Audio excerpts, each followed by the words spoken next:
வணக்கங்க. இது அங்காளம்மன் சத்யா வீடியோ. அனைவருக்கும் மதிய வணக்கங்க. இதை கேட்குற அனைவருமே நல்ல வளமுடனும் நலமுடனும் வாழணும். நிறைய பேர் கேட்குறீங்க, நீங்கள் எந்த ஊர், எந்த மாவட்டத்தை சார்ந்தவங்க, அருள்வாக்கு சொல்வீங்களா இல்லை குறி சொல்வீங்களா அப்படிலாம் கேட்குறீங்க. நான் என்னோடய விஷயத்த முதல்ல சொல்லிடுறேங்க. நான் சென்னையில் இருக்கேங்க. என்னோடய சொந்த ஊர் மேல்மருவத்தூர் பக்கம் திருமணமாகி நான் சென்னையில் இருக்கேங்க. நான் குறி சொல்கிற ஆள் இல்லை, நான் வாக்கு சொல்கிற ஆளும் இல்லை, நான் கோயில் வச்சில்ல. ஆனால் என்னோடய உடல் நலத்துக்காக என்னோடய கணவருக்கு உடம்பு சரியாகணும். அவருக்கும் உடம்பு நிறைய பிரச்சனைகள் இருக்குது, எனக்குமே நிறைய ஹெல்த் பிரச்சனைகள் இருக்குது. அதெல்லாம் சரியாகணுன்றதுக்காக தான் என் குடும்பத்தை காப்பாற்று தாயே அப்படின்ட்டு நான் மலையனூர் கோயிலில் அந்த அம்மா வேஷம் போட்டு கோயில் சுற்றுறேங்க.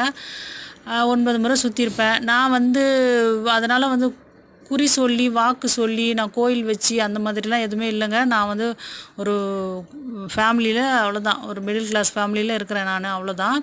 இந்த சேனல் எதுக்கு நடத்துகிறேன்னா, அந்த அம்மாவுடைய புகழ் சொல்ல, அந்த அம்மாவை பற்றின நிறைய விஷயங்கள் சொல்ல நான் அந்த சேனல் நடத்துகிறேன்.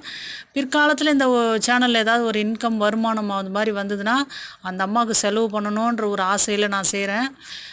அதே மாதிரி நான் சும்மா வேஷந்தானே போடுறேன் அப்படின்னு சொல்லிட்டு அந்த அம்மா என்னை கைவிட்டது இல்லைங்க.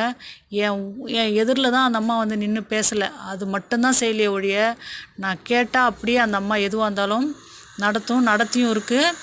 அதனால் நான் சாமியாருன்னு நினச்சிக்காதீங்க. சாமியாரில் நான் ஃபேமிலியில் தான், குடும்பத்தில் இருக்கேன். தனியாக கோயில் வச்சில்ல, நான் தனியாக சாமியாரும் இல்லை, எதுவும் வாக்கும் சொல்லலை. அந்த அம்மா வேஷம் போட்டு மலையனூர் கோயிலில் யாராவது கேட்டாங்கன்னா அதுக்கு பதில் சொன்னால் அது வாக்குதாங்க.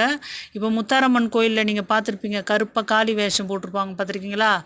அந்த அம்மா எல்லையில் அந்த அம்மா சொல்கிறத வாக்கு அப்படியே பலிக்கும் முத்தாரம்மன் கோயிலில். அதே மாதிரி தான் மேல்மலையனூர் அங்காள பரமேஸ்வரியும். அதனால் வாழ்க வளமுடன். இந்த